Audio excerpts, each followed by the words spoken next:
Good afternoon, everyone, and welcome to Grand Rounds. My name is Tom Farden. I'm entering my 11th year of chairing and organising Grand Rounds, and it's a real privilege to do so. I am delighted that we're back starting again for another year, and I've almost got the programme completely full for the rest of the semester, which is a great relief to me.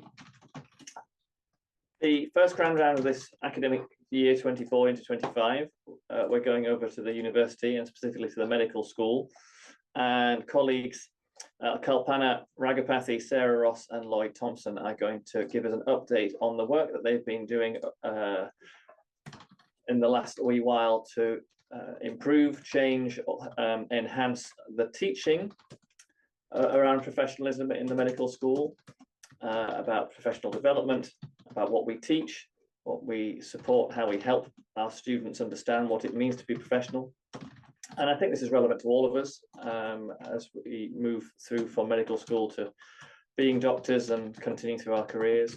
But it's particularly relevant to any of us who interact with medical students, and that's all of us, as we help support our students through what is a difficult process of becoming a doctor and understanding what professionalism actually means.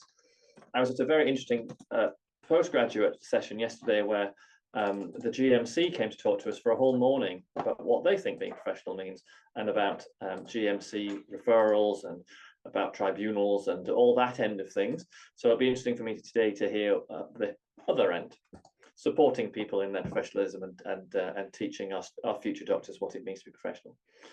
So, standard Grand Round approach. If you could mute your microphone just now so we don't have any background noise, you're welcome to leave your camera on, no problem. Or if you want to turn it off, that's fine as well. We record this and it goes onto our YouTube channel, where you can look at all the Grand Rounds back to about 2015. If you have a question, please put it in the chat. Otherwise, stick your hand up at the end, and I'm sure we'll be able to answer some questions. So I'm not sure who's starting off, but I'll hand over to Lloyd, who's going to compare the rest of this, and I will lurk in the background. Thanks very much. Take it away. Excellent. Thank you very much, Tom, and good afternoon, everybody.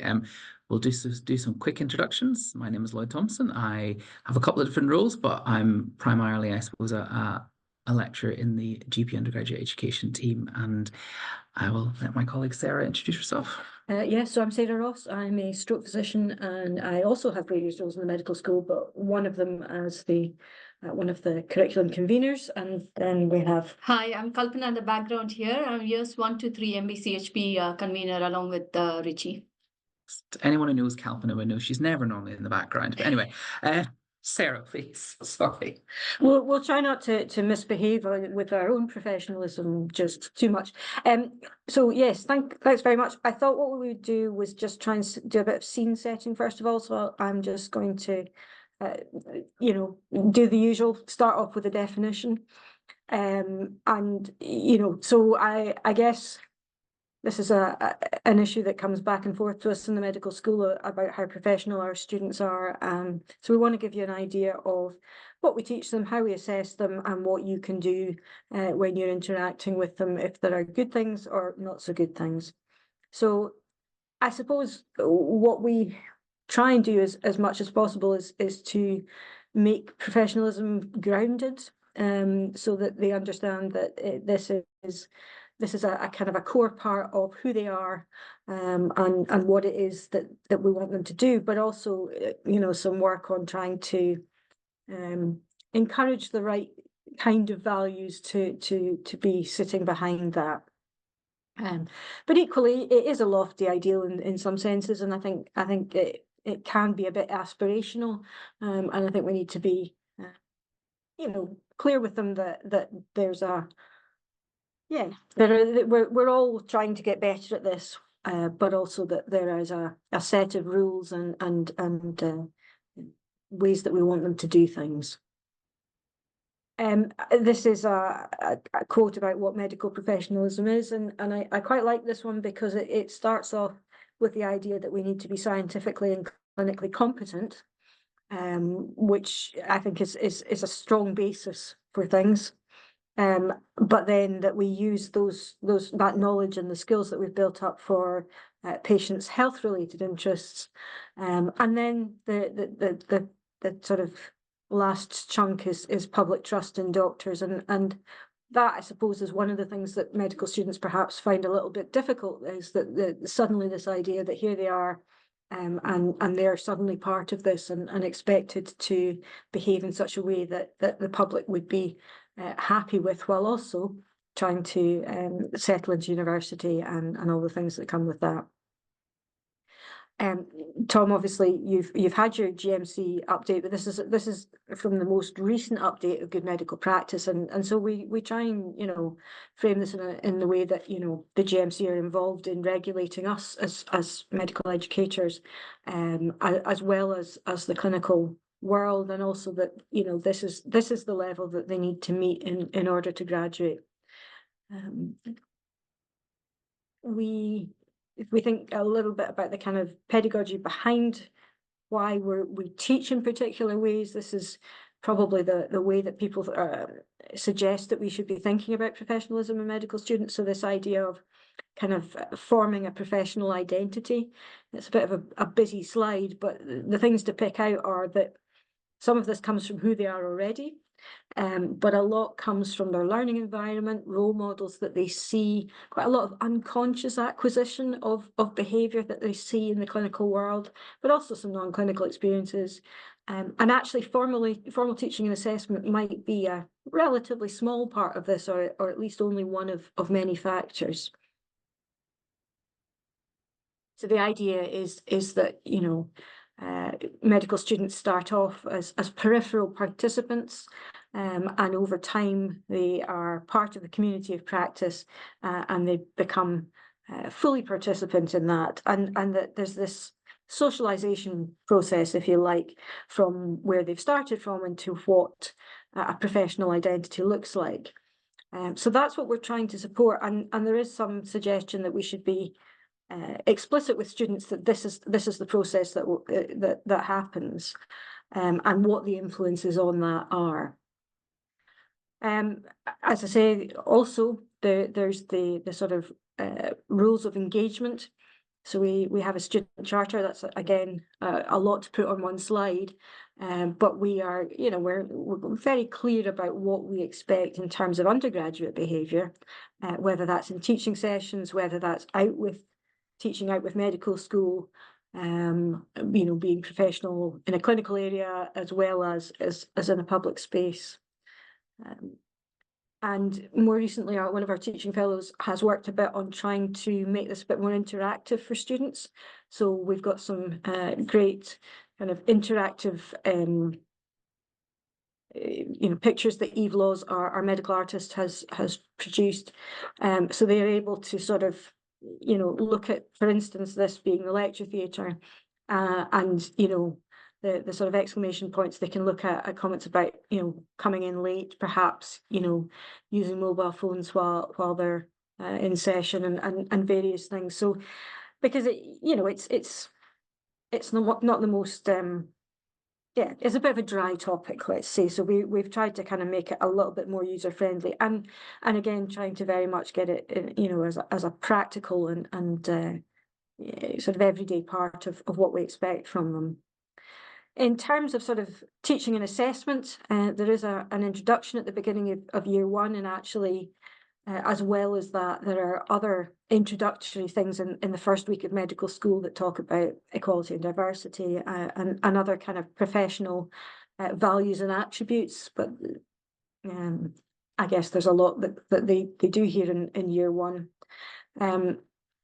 We then have teaching that probably works through a number of the strands within the curriculum. Some of you may have heard of the integrated teacher tutorials, and these are sessions that we have from years 1 to 5, where we're really trying to take some of the professionalism teaching and some of what the GMC in Outcomes for Graduates talk about as the sort of professional values and behaviours, which includes things like leadership and teamwork and dealing with uncertainty. So we have a curriculum now that spans through the 5 years, where we try and sort of build up the knowledge and the context of that with the students. But obviously we're not the only people, or the integrated teachers aren't the only people who are looking at this. They have a number of ethics sessions in years 1 to 3, and then they have more complex case studies and things further on in the course. The communication skills and clinical skills that they're taught in the Clinical Skills Centre are again start off with some very clear guidance about what kind of behaviour is expected, the same in the anatomy suites, and also obviously the GP course and many other parts of the course have this as part of what we're teaching. Sometimes more explicitly, sometimes more implicitly, but there is a lot of content in there. So we expect students to have worked out what it is that we expect from them. And then in terms of assessment, obviously, assessing professionalism is challenging, and there's a limit to what you can do with knowledge tests and written exams, but, there is some knowledge content. OSCEs, we would hope in a sense to be looking at student professionalism in every station that they're in terms of how they conduct themselves, how they interact with patients. And that's usually a sort of chunk of the OSCE is looking solely at that, as well as then the skills that they go on to. And probably the place where we get them to do the most, we have a summative portfolio in the medical school. So at the end of the 5 years, there is actually a portfolio exam in a sense. And the students spend the 5 years building up sort of material in their portfolio. One, we're kind of looking at their ability to reflect and trying to help them to develop reflective learning as a skill, but also the content of what we ask them to think about is often about professionalism. And actually, the final year portfolio is really pretty much only about professional values and behaviours, although, as I say, the GMC does give us quite a broad definition of that. And then there are case discussions, reflective logs, things that happen in the 4th and 5th year of the course, where we ask them to write in a little bit more detail about that. So I think we could say that we have, particularly after the recent curriculum review, really tried hard to make sure that the explicit teaching of professionalism is there, and that we are assessing it. But obviously, one of the other markers of professionalism that we don't assess in such a sense is attendance. And colleagues, I think, will mention that a little bit. I think that's time to pass on to you, Lloyd. Okay, thank you very much, Sarah. Sorry, it's rotating the laptop setup we've got today. So I think I would just come in and talk about the regulations that we've been reviewing in the school over the past year, and essentially the regulations have been updated to much more clearly define what we require in terms of student attendance. And actually that is now sitting, as you can see on the screen, I apologise, it is a busy slide, and the regulations are available for all to read if you wish in detail. But the barn door policy is students have to attend. The expectation is that students attend 100% of teaching, but the requirements are certainly 90% plus of teaching. And also that we will monitor this. So we will use the monitoring systems that the university already has in order to ensure that our students are attending an appropriate level of teaching. And then crucially, we will take action if that is not the case. And the action will, include, obviously clearly exploring student well-being and making sure there's not a reason why they aren't attending. But ultimately, if they are unable to attend, then it's having those really difficult discussions around, well, actually, do you need time off the course and to think about coming back at a later date to complete it? And then ultimately using mechanisms which have been created within the policy to debar students from sitting their exams at the end of the year if their attendance is not satisfactory. None of us hope we ever have to do this, but we felt that it was important to kind of, for want of a better phrase, put our money where our mouths are, because actually if we're saying this is the requirement for the course, then actually we need to have methods to make sure that if students aren't meeting these requirements, that they're not able to progress through the course. And a lot of this is probably involved writing down a lot of probably what we would have understood as kind of implicit expectations of professionalism, perhaps in years gone by. Happy to take more questions than that, but I think in the interest of time, I will move on. And yeah, we've obviously any policies we're writing, we're making sure that we're kind of complying with other university regulations, which are not as much the focus just at the moment. So what mechanisms do we have to monitor behaviour? So attendance in many ways is whilst it's a difficult nut to crack, it's also the easiest because it's a binary, you know, you are there or you are not there. Those are the two measures. Behaviour obviously is much more complex and nuanced. Why do we have policies? Well, as Sarah's mentioned, we have policies because the GMC tells us we have to. It's probably worth just spelling out at this point that in the GMC will not investigate a medical student the way that they would investigate a doctor working in the UK. For medical students, the GMC essentially delegate all of that responsibility to the schools of medicine who are looking after the students, which means that we as a school must have a robust process in place to investigate and manage any significant professionalism issues, which is why we spend quite so much time thinking about it.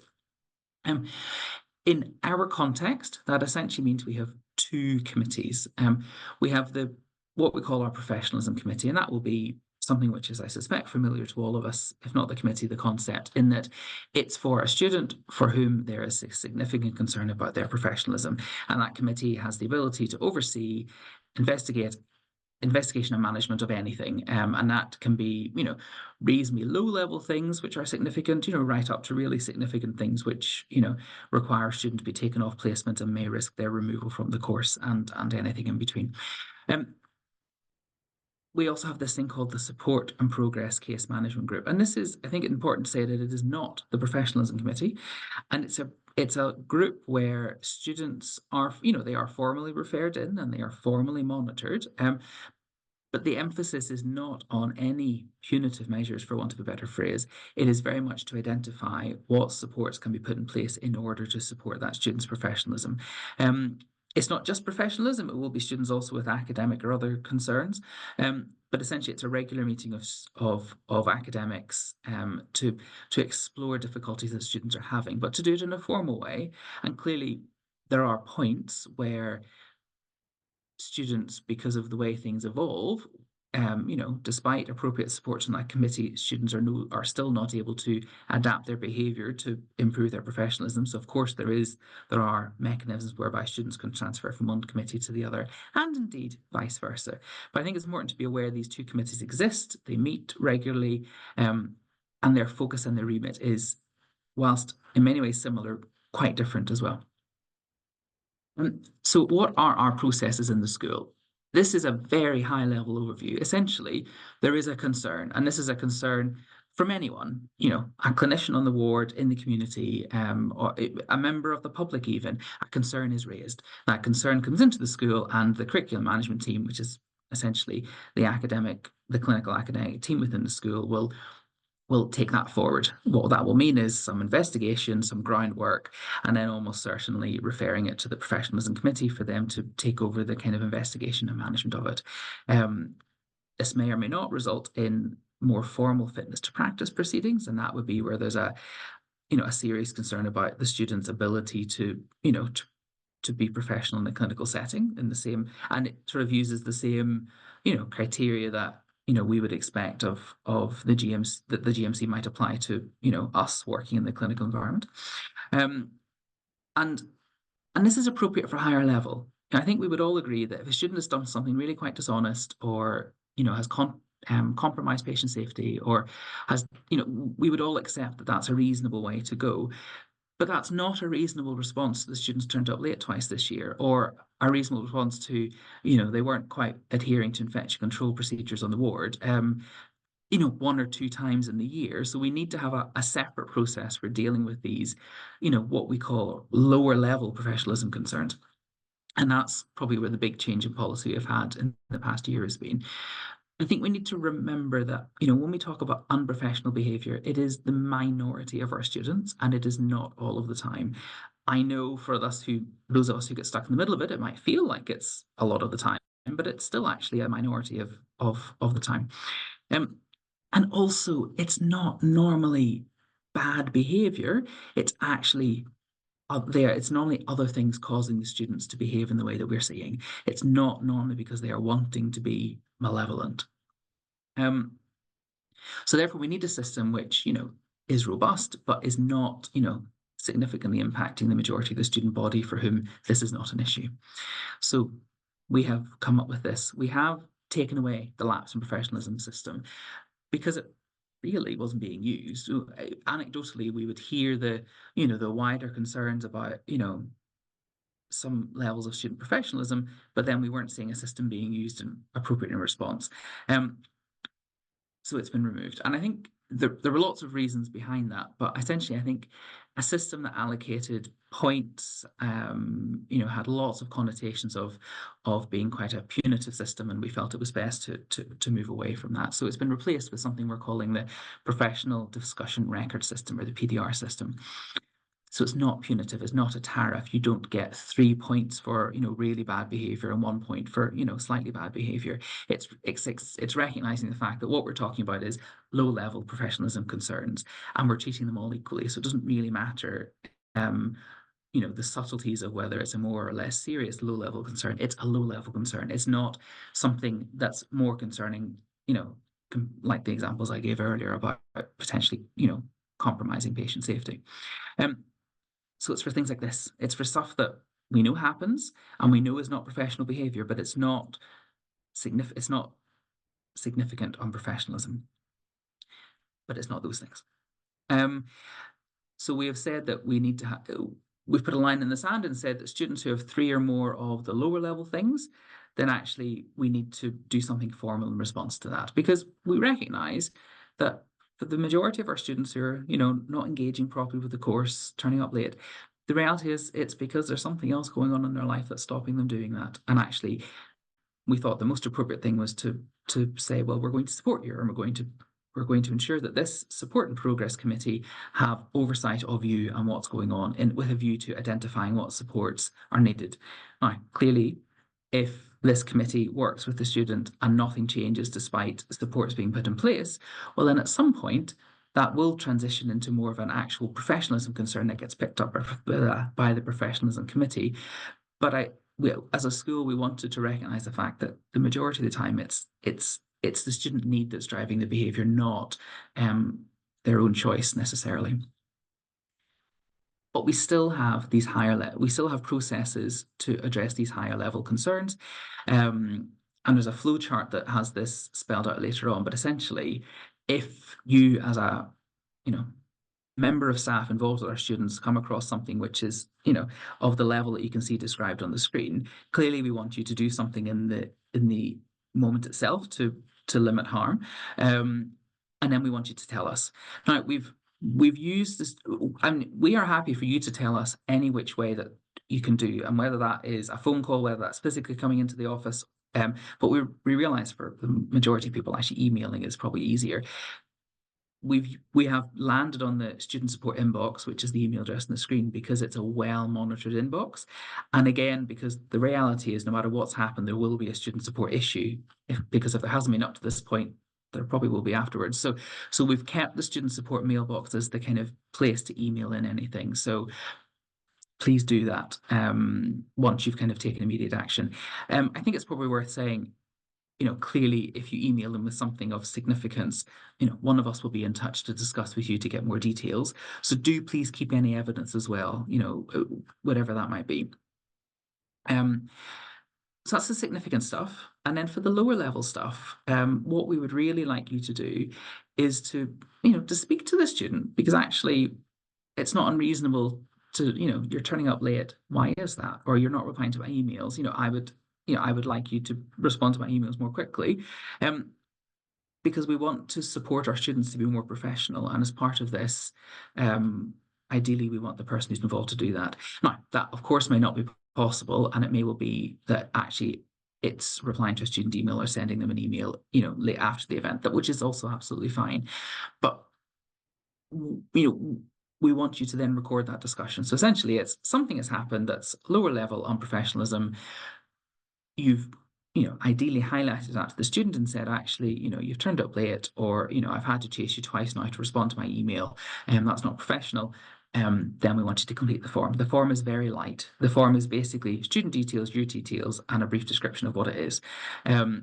It's worth remembering that a copy of that form, gets sent to the people you can see in the screen, and all of those make sense, hopefully. But it does also get sent to the student themselves. We didn't want to have some sort of opaque system where students might worry there were discussions behind the scenes about them. We wanted to be very transparent, and actually, so what you write, do you remember, will verbatim go to the student. And then it gets logged, and we will build up a picture of our students.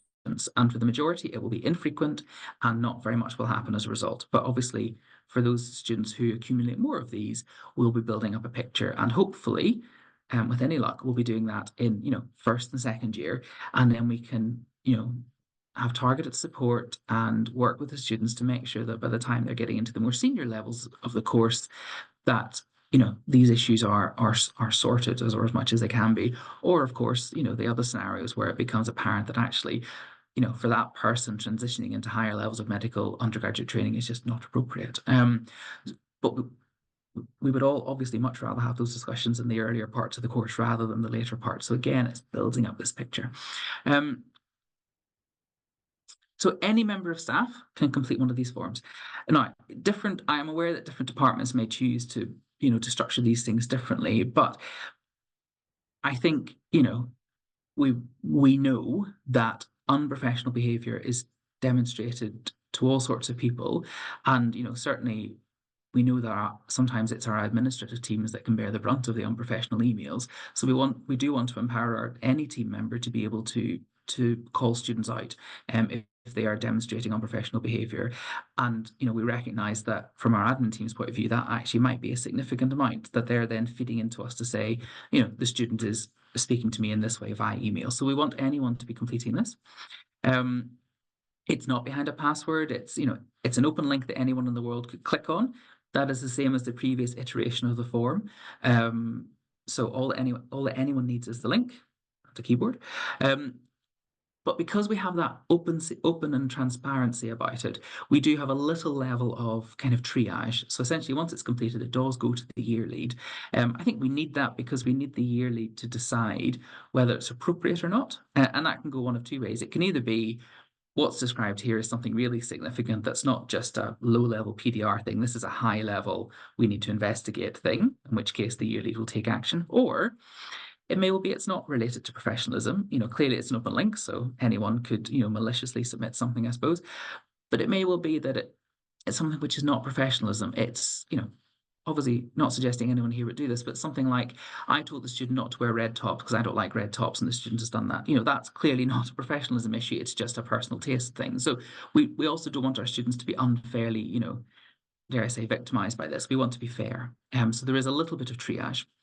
And it's not for attendance issues because that's being picked up really in a much more straightforward way. You're there or you're not there. And if you're not there, we'll deal with that. So please don't be filling out PDRs because the student didn't turn up. Please do fill it out if they turned up late, or didn't engage properly in the class or the ward round or whatever it is. But if it's purely because they've not turned up and it's a first to third year class that attendance is being monitored, then don't do it for that. Unfortunately, we don't particularly have a way for monitoring attendance on the wards, and I know our DME team are thinking through how that might work. So for those who teach our students in clinical settings on the wards, watch this space from our DME colleagues, because I think we have a plan in place to manage that attendance, and again that will be separate from the PDR process. And here is a diagram which essentially summarizes everything I've just said. So you could argue I could have said nothing, but there we are. To summarize, low-level concerns, please talk to the student or email the student if you can, and then let us know you've done it by recording it in the form. And we will use that form to better inform our own support of that student. And if it's anything more significant than that, please don't fill in the form. Please send an email to the email address you see on the screen, and we will take it forward. But of course, that will probably mean in the first instance getting in touch with you to explore the issues more fully. And here are some examples of what we would consider to be, PDR level examples. And as you'll see, and I won't dwell on this, you can read it in due course, but these are not things for which you would ever think someone should be put in front of the GMC. But they are things which, particularly if they're cumulative, can be quite significant. But it's worth remembering that sometimes we're very good at focusing on the challenges, but we also have a slightly refreshed way to reward excellence and professionalism as well. So we've just been tweaking the online form a little bit, but essentially there's no big change. It's for students who go above and beyond, and it's for those students you think, gosh, they've done a really good job. They've acted really professionally for whatever reason. I would like to recognize that in some way. So please also do that. We're trying to get better at the way that we actually recognize it. And, we're planning on, once a year having a proper in-person event to actually recognize all these students that have gone above and beyond. So please do that. So if you're, encountering these students, let us know if they're brilliant. And, if you want to tell the student you've done it, that's fine, but you don't necessarily have to, because they'll sort of get a nice email with, a well done in it as well. And they will know who's nominated them as well, unless, I suppose in theory, you wanted to do it anonymously, you could. So it's not all bad, and let's make sure we reward students who are doing really well as well. And then just very, very quickly, I just wanted to mention student support. A lot of what I've been just, talking about, it is very closely related to student support. And we know that, the support needs of our students are probably higher than they've ever been before. And it's just worth flagging that the email address you see on the screen is the contact for student support. And that's for essentially any student within our undergraduate school. So it doesn't matter if they're ScotGem or not, Gateway, BMSc, any student can access the student support team, and it's confidential. So the student support team keeps separate notes, and there's no way for me, Sarah, Kalpana, any of us to find out what's been said unless consent is given by the student, clearly with professional limits of, if they talk about terrorism, well, then someone gets to find out.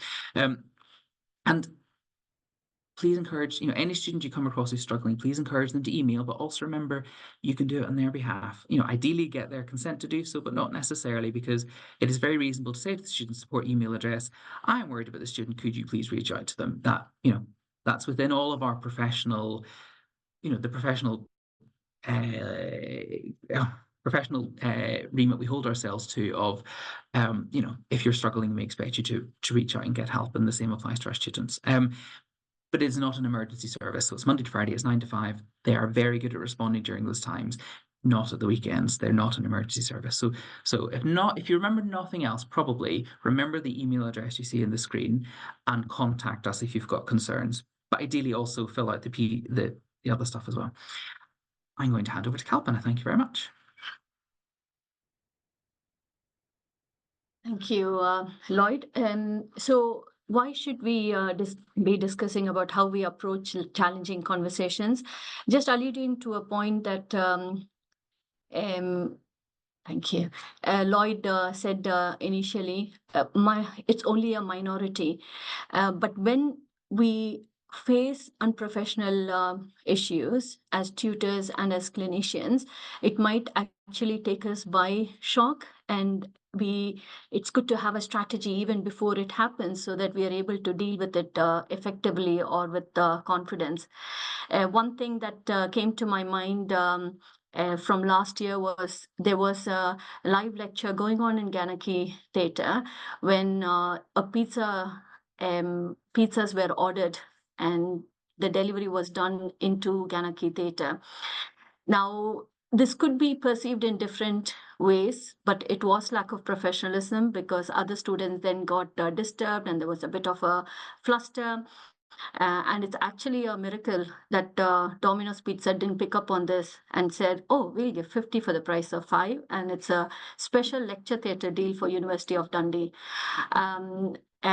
So we can't let this happen.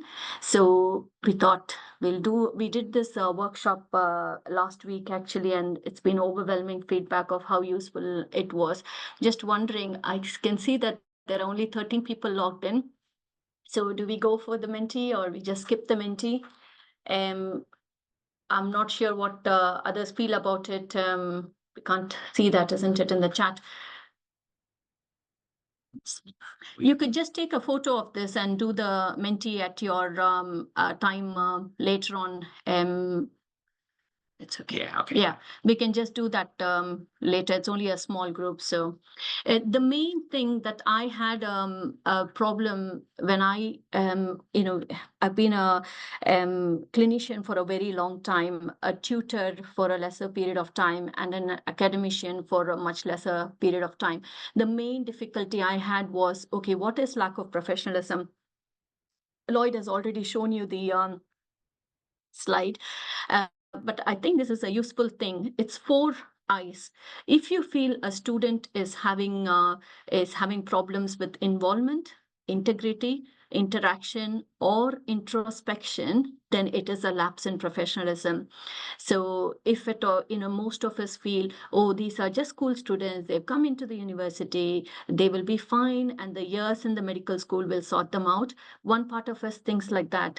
But the other part, which is the real part, we have to think is they are our future colleagues. They are our future doctors. So medical school is unique in that way that we are getting them ready for a profession where highest of the professional qualities are required, as Sarah was telling earlier.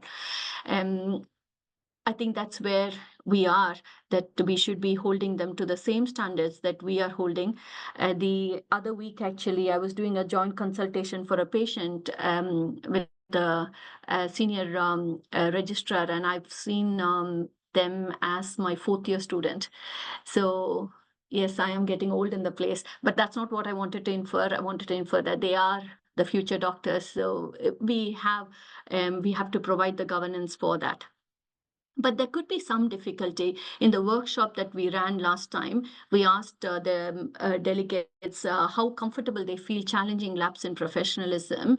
And the maximum challenge seemed to be when it's a large group teaching. It could be due to a variety of reasons for a large group teaching, because A, there is power in number. B, it just takes you aback because you have a set agenda. You've got to deliver this session within 30 minutes. You might have mentee incorporated. You have few things that you are trying to deal with, the audio, video, and then suddenly there is some conversation happening totally independent and other students are getting distracted. So how do you deal with that? What we would like you to do is actually address the disruption. The one good quote I got from from a journal was, background noise travels in this room and I'm finding it difficult to carry on. So I will stop until there is silence. If there is something important you need to discuss, please don't feel embarrassed to leave the room so we can carry on. And I think that is very nicely put. Some of the delegates' feedback from last week was, oh, silent stare seemed to be quite popular. And each of them actually showed how they would stare. And if it works, yes, because it's not the students who are disrupting who are losing out. It's the students who are actually actively listening to your session will lose out if you don't address the disruption.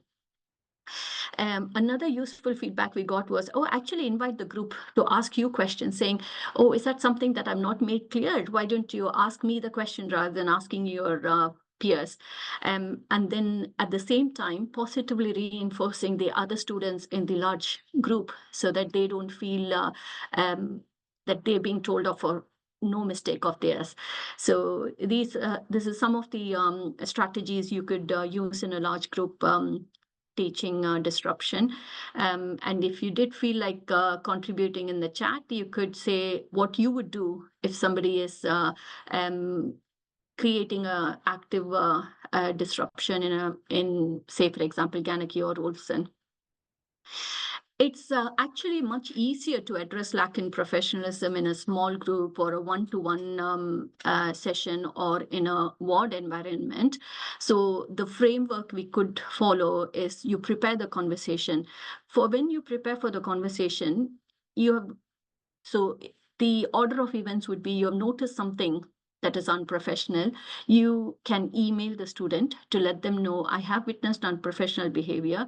Give a gist of what you witnessed. I would like to see you, and these are my free times. Would like you to come and meet me so we can have a discussion. And collect the specific examples of the unprofessional behavior. Has your rest of the team noticed something like that, so that you can provide concrete evidence when you're seeing the student? review the policies. Sarah showed the code of conduct that we have in Dundee Medical School. That could be your starting point, and all the students have signed up to it when they started the academic year. Initiate the conversation, make sure that you have adequate time, and come from a positive tone, because at the end of the day, we are helping them get onto the right track. So it doesn't need to be reprimanding them. Describe the behavior, tell them exactly what you saw and what you witnessed and what impact it was having on the rest of the cohort, and then seek their perspective, ask their viewpoint, what has why they behaved the way they did, and then let them know, okay, this is what you have done, but for a medical graduate, this is what we are expecting. What is the lapse between where they are now and where they should be? What is the strategy they've got to adopt and how they achieve it, and organize a follow-up and very firmly address any resistance that might come from them. I want to shamelessly say that I came up with this framework, but it was not me. I put in all the information for the workshop last week and asked ChatGPT, and it came up with this beautiful framework. So I will give credit to ChatGPT, but I do pay for it. So I think, it's okay to use. Yeah. So the other situation you can get is when students express really strong ideas. It might still disrupt the class, because recently we had a group come and say, oh, the student keeps talking about euthanasia and it is quite difficult for us. So when they are expressing strong ideas, one of the protocols you could follow is the EVE protocol, where you explore why and where this emotion is coming from, and then validate the emotion or invalidate, because all you need to say is you're not agreeing with them, but what you are saying is, I can understand why you said what you said. And most often it is coming from not so good place. So show a lot of empathy throughout your conversation. And then finally, you can go back to the framework that I showed in the previous slide, so that the expectations are clear of what we want them to do as medical graduates and as future doctors. So it's quite explicit, the code of conduct. When we are dealing with sensitive issues, one of the issues that Lloyd showed in his slide was if there is some concerns regarding a student's hygiene. This could be quite sensitive. So you set up the conversation, make sure that you are bleep free. If you do have a bleep, or someone like me, I keep losing my pages, but my mobile phone keeps ringing. So put it on silence, prepare for strong emotions, and make sure you've got time, and ask their permission, saying, I know that this is going to be a difficult conversation. Are you okay for me to proceed at this point? Or, you give them alternative soon after your initial meeting time. Give the knowledge again in small chunks, no jargon at all, just very factual of what you have seen and what you have perceived, and be prepared to handle the emotions, because emotions could be strong. When emotions come out, go back to your EVE protocol again, evaluate, validate, and express empathy. And finally, come up with a strategy and summary. And usual good practice is, whenever you met a student, write to the student with summary of what you have discussed and copy to the relevant people. So if the student is not in agreement, they can challenge it. And if the student is in agreement, it just gives a more concrete outlook on what has been agreed. So we can always go back and reflect. Now, sometimes it could be a lot of anger that we are dealing with. One incident that stands out is a student was really upset that they haven't gotten their results, and it was an international student, and they needed to know whether their visa is going to be safe or not, and came very angry to the medical school. So it is an unprofessional behavior, but how do we handle at that time? Yes, a PDR will be initiated, but at that time you can follow a protocol called as a Buster protocol.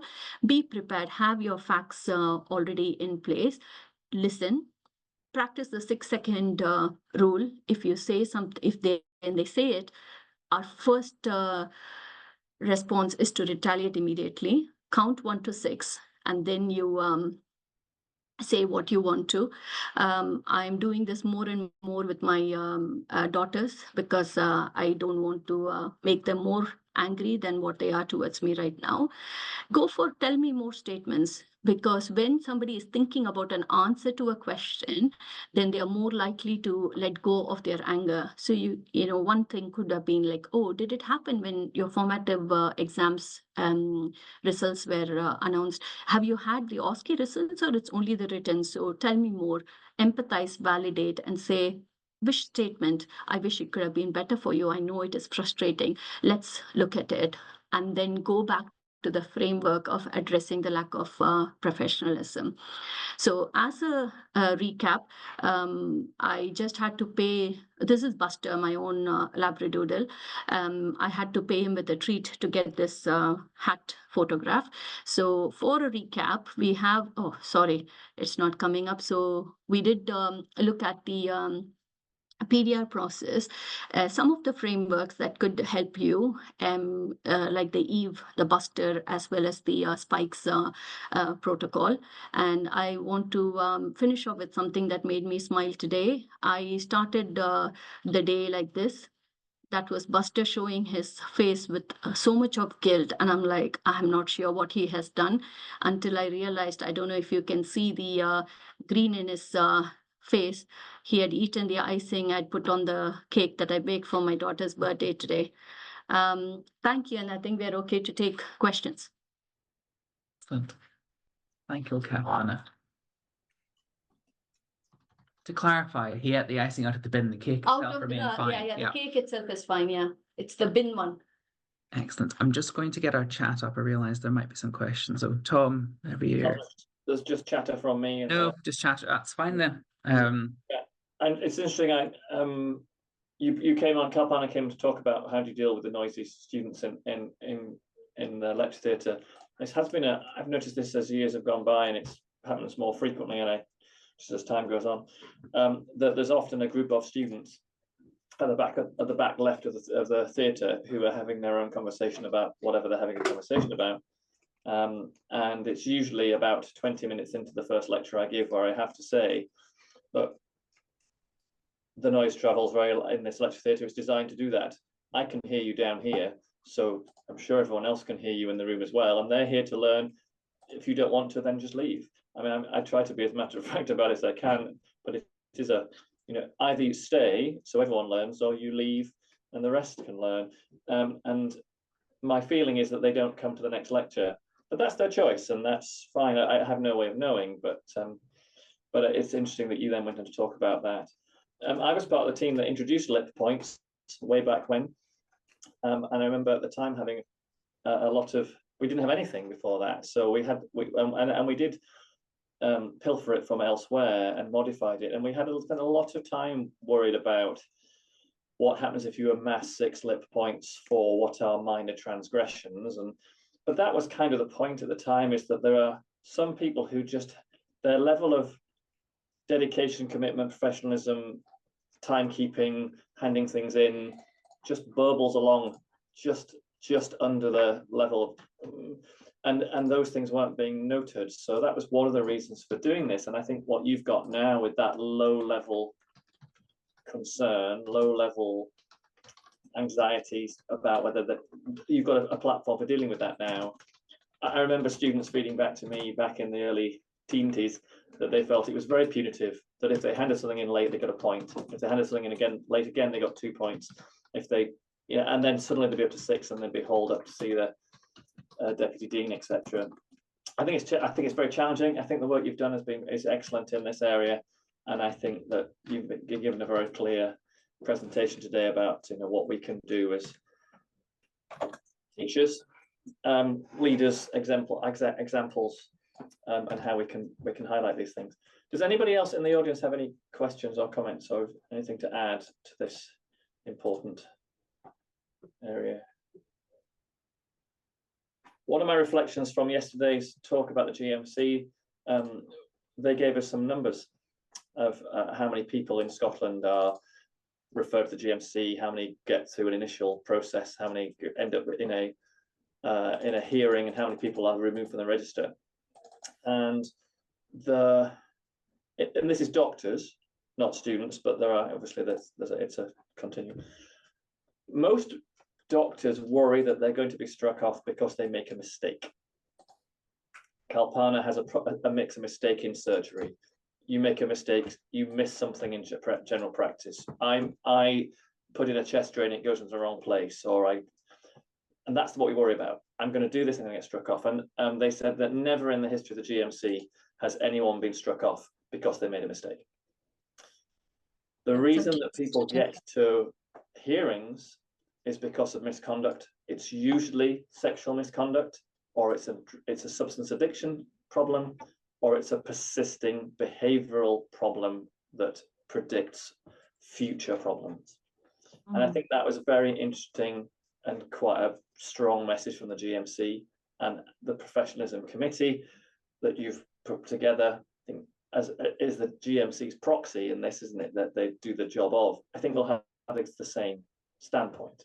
So there are some things which clearly are very, very concerning, but mainly it's about the concern in the future. What are we concerned that this doctor student will has problems going forward? Everyone can make a mistake, and no one should be judged on their worst day. Otherwise, none of us will be here. So that was my reflection of what I learned yesterday. If anyone wants to know more about this, who should they contact? What's the best way to get in touch? I think probably, well, any of us, but probably, I think I'm the one that's inflicted it mostly on people. So probably drop me an email and I can well, you can find, all of our emails are easily found, but sadly. But, I think probably the more relevant thing for people will be, this thing has happened. Do I need to do anything about it? And I, at the end of the day, please just chat to us.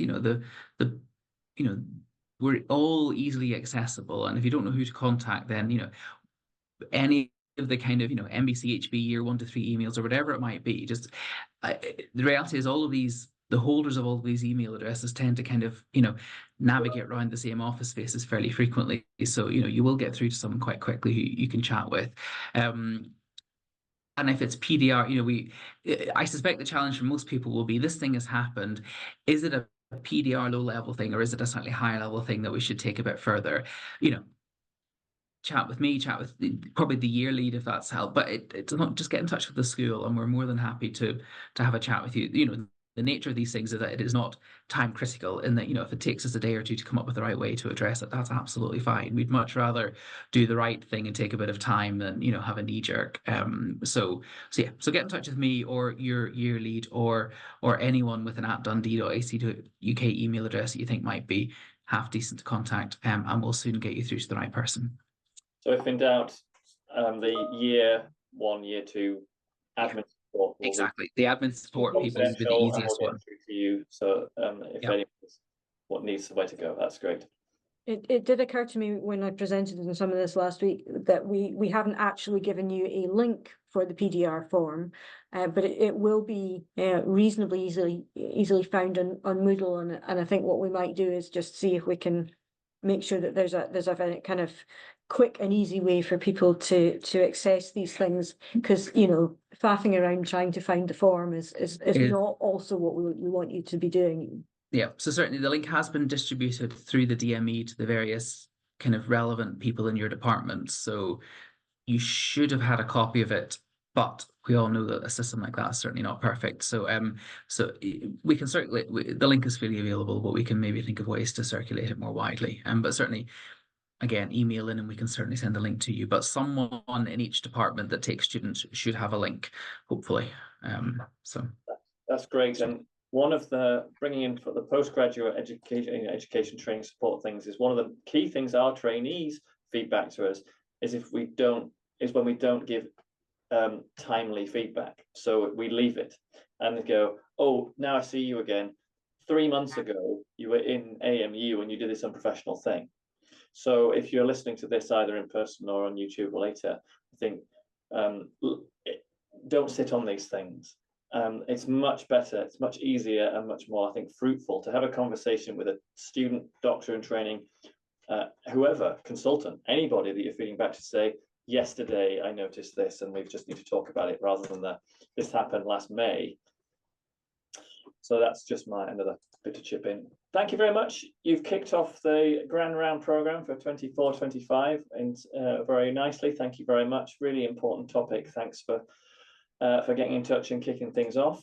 Next week, we stay with the university and the medical school as we have the Sir James Mackenzie presentations. And I have to get this right. These are the students who've done their BMSc who are going to present their projects, and then the audience gets to vote on who wins the prize. There are 3 students who will be sitting down to present. So do come along to that. I'll send some details as soon as I've got the full details. Please do come along. It's great to see our students present. We've just talked about professionalism, and one of you, I think, did highlight the vast majority of our students are hugely professional and actually hugely dedicated, and the presentations always blow me away that they can stand up at 3rd year and give the quality presentations they do. So do please come along. This will go up onto YouTube when I've had a chance to edit it and just stick it on the website. If you would like to fill in the last remaining slot, which is I think the 24th of October, please get in touch. And if not, then it's into 2025. I've got the whole program empty, so please do get in touch if you'd like to come and talk about something. Kalpana, I got your email. You're in the program. Excellent. All right, everyone, take care. Have a good weekend, and I'll see you next week.